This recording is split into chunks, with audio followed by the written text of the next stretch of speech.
Welcome to Focus on Abilities, a program about issues affecting the lives of people with disabilities. I'm Lex Frieden, I'll be your host for today. I'm professor at the University of Texas Health Science Center, and I direct the ILRU program at Tier Memorial Hermann. Thank you all for joining us today. We've got a very interesting program ahead. Before we take a break, and then we're going to come back, I want to ask you this question, and maybe you can figure it out during the break, but I doubt it. How many bus stops are there in the Houston metro area? How many bus stops? Maybe there's one near you, but it's only one. How many total are there? We'll get the answer to that before the end of today's program. Stay tuned. We'll be right back with Focus on Abilities.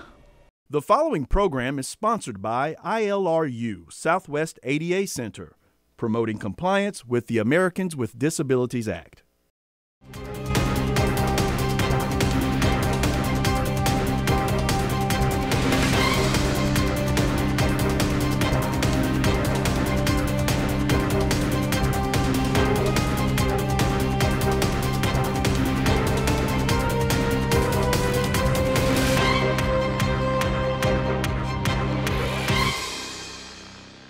You're watching Focus on Abilities.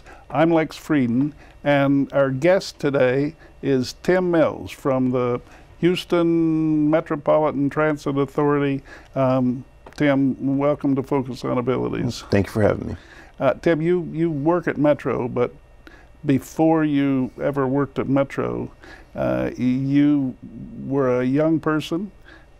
Did you have a desire to work for a transit agency? As I worked my way through school, I did. So Metro was my first job coming out of school. Wow. So I've been there for 20 years now. So when you were a little kid, did you have little toy buses that you pushed around in a sandbox?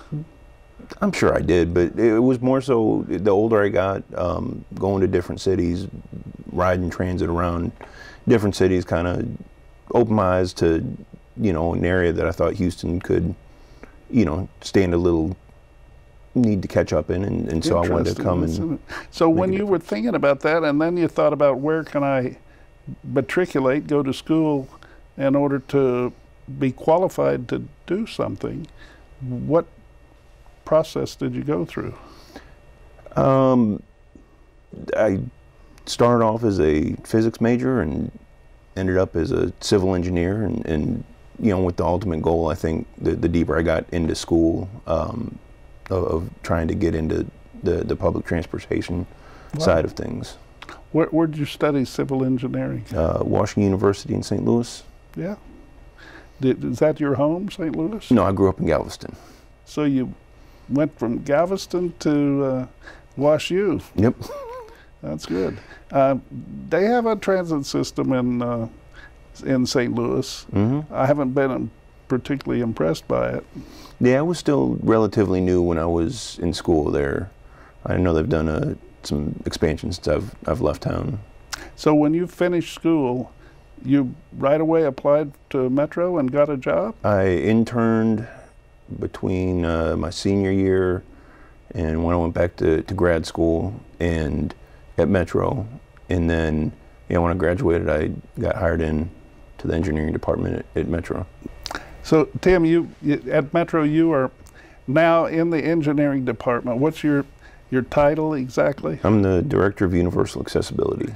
Universal Accessibility. Now, yes, sir. There's a thought. Is that the job you took when you first joined? No, I started off, I believe, as an engineering specialist, worked up to a project engineer, project manager, program manager, chief engineer, and then moved into the universal accessibility role. So what were you doing with those other engineering jobs? Worked on several different types of projects, worked on the rail expansion, built park and rides and transit centers, worked on some bus stops, a little bit of everything. Did you actually design the transit centers and the railway, or manage a contract, or what was your role specifically? So typically for, in designing a transit center, we'll contract that out, and then we'll oversee the the designers and the design of the transit center, and then oversee the contractors, during construction. So we've done some great new transit centers.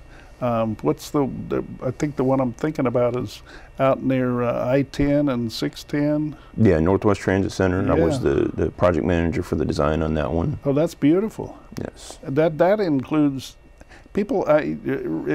People ought to go and look at that, particularly if they're interested in disability and accessibility. And that is the best example of universal design. I mean, you don't actually go. As I recall, there are not really any ramps. You actually sort of flow from the parking lot through to the bus area. Yeah, and that when we first started that design, that was right when Metro was shifting its focus towards having an emphasis on accessibility, and so it was designed, as you said, with minimal ramps. That if you get dropped off in the passenger drop-off area, you're one level all the way across the driveway onto the platforms. Between platforms, everything is one level. And the facilities that are there are all totally accessible. It's a great example. But I do know that Metro's making changes in some of the ticketing kiosks. Are those going to change there? I do not have the answer to that one. I guess maybe we're going to start taking all kinds of fares. So that could, I suppose, affect the machines that are being used. But I'm sure that'll be done state of the art, like that transit center. Any other transit centers that are good recent examples? That one is probably the newest one we've built from scratch. Or no, that was a remodel as well. But also we did the downtown transit center. We did some improvements there that included some accessibility components, and then also Magnolia Transit Center out on the east end. Very nice. So you managed those projects, and then what with the rail? So when I moved out to the rail, I started on the North Line, on the Red Line extension, and then I jumped over to the Green Line and was a project manager for the S&I building out there off of Harrisburg. And then they brought me back in downtown. And now the Green Line goes almost all the way to Memphis. Correct. It runs down Harrisburg, so you're a couple blocks south of there. So why didn't we run it all the way to Memphis? That will be a question for my friends in the planning department. But it is possible to extend that line. And I think I've seen some plans that could extend that line all the way to Hobby. Down to Hobby, correct. That was part of the Metro Next plan. Wow. I'll look forward to that. So now you're responsible for universal design, and that involves mostly bus stops, right? Correct. So back in 2017, we, as an agency, put a focus on accessibility, and one of the first things that came out of that was, building a program that would bring all of our bus stops up to at least ADA compliance. But as part of the universal accessibility portion of that, we're shooting for above and beyond, so we'll be accessible for all users. So we ought to drill down to that in a minute. Right now, we're going to take a break, and people, please stay tuned. This is a great discussion with Tim Mills. We'll be right back to Focus on Abilities.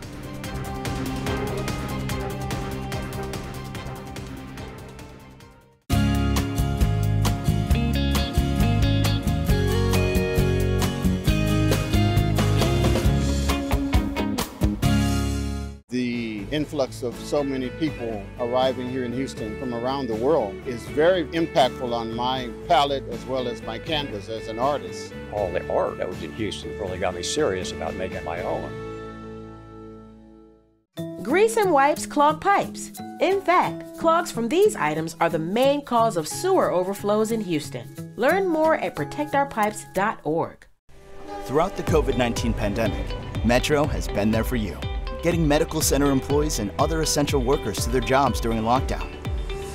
We're also improving your customer experience, from more frequent cleanings to security monitors on vehicles. We've launched free Wi-Fi and installed over 3,000 new accessible bus stops. all to make your ride better. Visit ridemetro.org to learn how you can drive less and do more.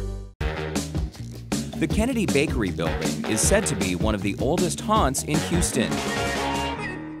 St. Arnold, Texas's oldest craft brewery, shipped their first keg of beer in 1994.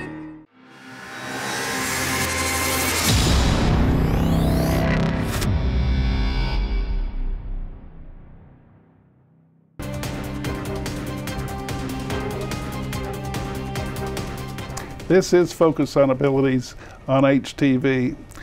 Tim Mills is our guest. Tim, the role of engineering in design is a unique role that most people, I don't think, fully appreciate or understand. When you went to school, they didn't teach you how to design a bus stop, but they taught you how to engineer one. Basically, what is the distinct knowledge that engineers have that ordinary people don't? There's the technical side of the engineering, the material properties, things of that nature that go, feed into the design, and then there's the kind of regulatory and code compliance piece as well that kind of then meld into a design. So civil engineering, that's your correct your field. You had to learn to design bridges and figure out how much concrete it took to make a bridge and how much concrete it took to hold it up and how much steel. Yes. That's basically what you studied in school. Yes, sir. And with that basic knowledge then, you could apply that to building. And I got to say, we talking about bus stops, you must have designed, for the few thousand that you've done, every one of them was almost different. Yeah, so when we got going with the accessibility program, we did work with the city to get a bus stop standard included in their design manual, which then allowed, if a third-party developer was doing something, they had something to point to them that this is what a bus stop is.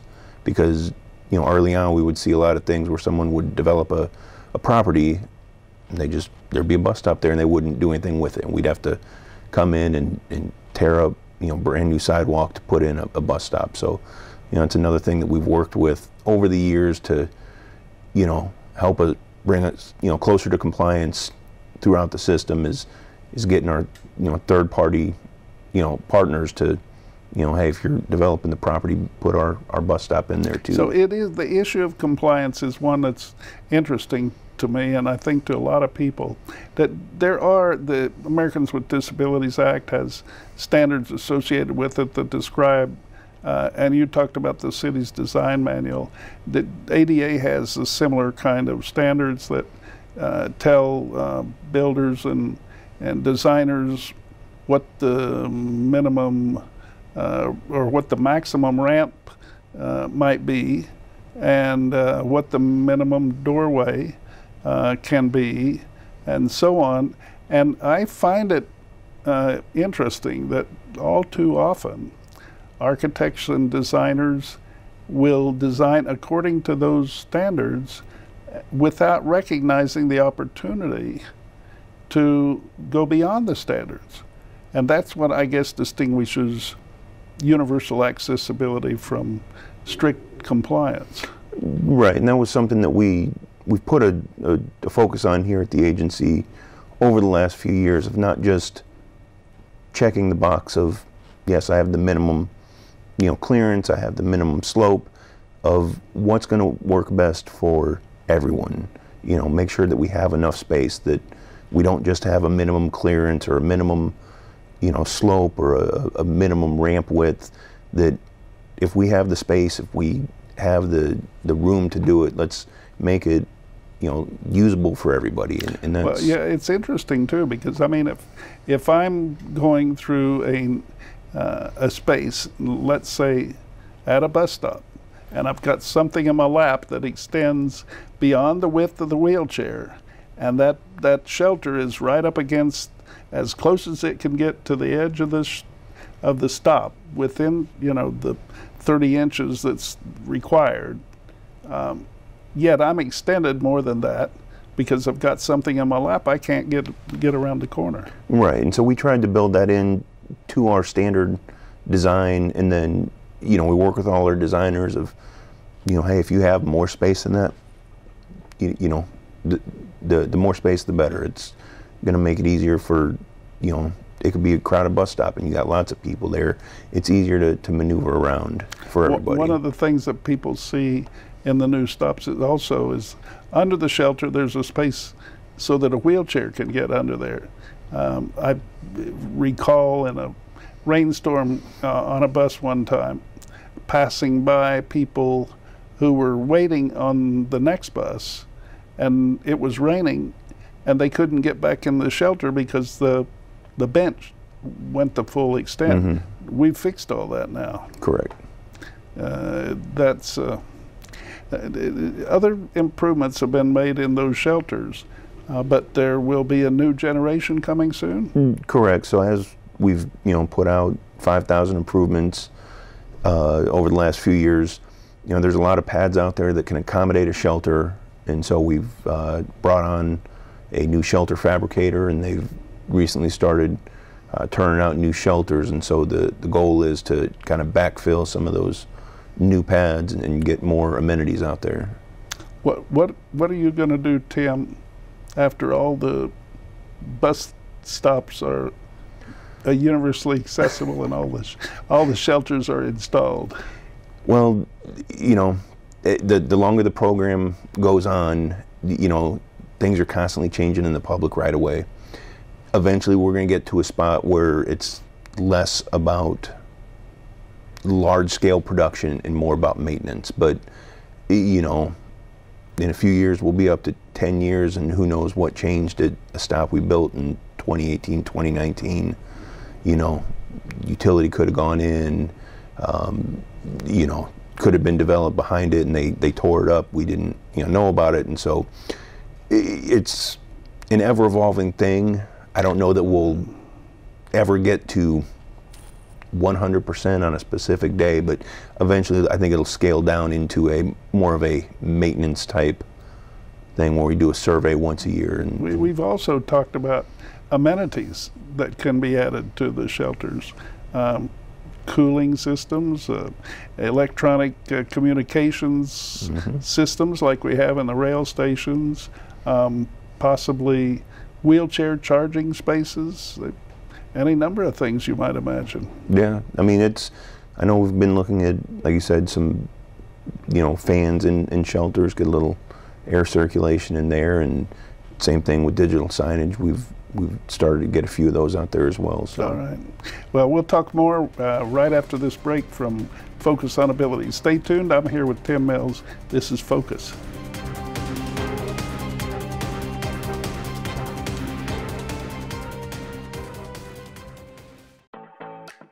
We are a city of collaborators who build on one another's inspirations, strengths, and cultures to shape a future we all can share.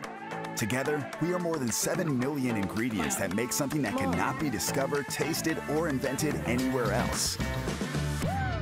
Come on. A movement, a moment, a future. Come on. We cannot wait to make tomorrow together. Moments shared with loved ones are precious. Joy, enchantment, connection. It's why we travel. At Houston Airports, we know the magical flight begins the moment you secure your parking spot and embark on your journey. That's why we work so hard to bring you the most convenient parking solutions that are the best fit for your trip. If you're traveling for business or leisure, whether your voyage starts from Bush Intercontinental or William P. Hobby Airport, our parking team at Valet Parking, EcoPark, EcoPark 2, or Terminal Parking is here to give you a first-class experience with a big Texas smile. We're here for you to ensure this moment and every moment in between will be filled with great memories that will last a lifetime. So travel smarter, park smarter, and get more of the moments that matter.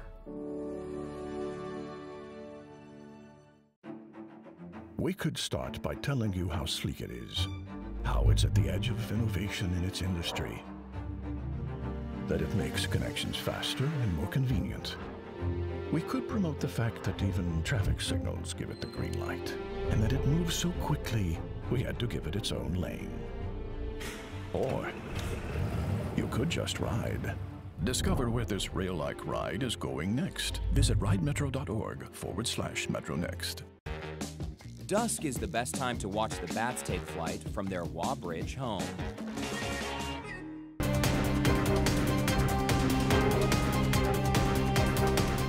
Welcome back. Tim Mills is here from Metro. Tim, you're responsible for all these bus stops. At the top of the show, we asked how many bus stops were there in the Metro system. How many are there? Round numbers, there's approximately 9,000 bus stops in the entire Metro network. 9,000. So yes, sir. Anybody that called up 9,000 before we answered the question, I don't have any prizes to give away, but you can shake your head and pat yourself on the shoulder.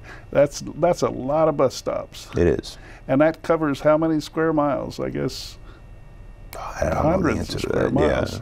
So I think 365 is the last number that I heard. It's a huge area, and we have buses back and forth through the community, and the trick for people who want to ride the bus is to get to the stop and be able to use it. And we find that a large portion of the public that uses Metro are people who have physical impairments, or they might be parents with kiddies in a stroller. They might be wheelchair users, scooter users, people who have difficulty walking, many different types of issues that users have that we need to accommodate. So back in 2017, Metro, well, we pointed it out, I guess, that the ADA compliance was lacking on many of these bus stops. They weren't, you could not get a wheelchair into the bus stop and then get into the bus. Not just because the bus, it wasn't the bus, it was the stop. I mean, you found a lot of those, I suppose. Yeah, so when we kind of kicked off the accessibility program back in 2017, we went out and did an inventory of all our stops, and back then we found that 25% met or exceeded the ADA standards, and that 75% of the system wasn't compliant. Yeah, and by that, can you make some description of the non-compliance? Non-compliance can come from a number of things. It could be that there's no connection to the sidewalk. You have a landscape, grass buffer, and then sidewalk. There's no connection to the sidewalk. It could be that you have a connection to the sidewalk, but a slope is wrong. It could be that there's no sidewalk at all in the area. There's many different things that can affect. Yeah, two things that used to bug me. There was a trash can in the middle of the sidewalk before you got to the bus stop. Seems like kind of a no-brainer, but it happens. There were bus stops built so close to the curb that a wheelchair couldn't get around in front of the shelter was built so close to the curb that a wheelchair couldn't get around in front of the shelter to get on the bus. Any number of things, I guess, as you said, but we're talking about, what, 6,000 bus stops that were not even compliant with ADA. So when you looked at that, when Metro looked at it, and I guess that was largely the engineering team, you recognized that there was an opportunity.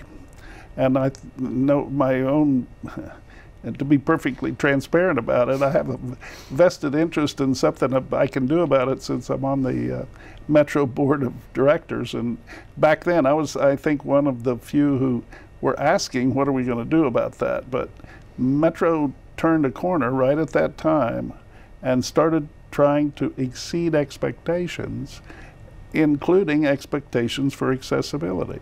And so, the table was set, Tim was there, and I guess after the survey, the first thing you started doing was designing new stops? Well, first we wanted to take a look at how we addressed those stops with such a large number to be addressed. How do we prioritize those stops to where we would, make the biggest impact while also making a good use of Metro's resources in bringing those stops up to compliance. So we took a look, and with your help and other board members, we came up with a prioritization system that looked at transit need first, of where the transit was needed most, and then a second sort on that was done by ridership.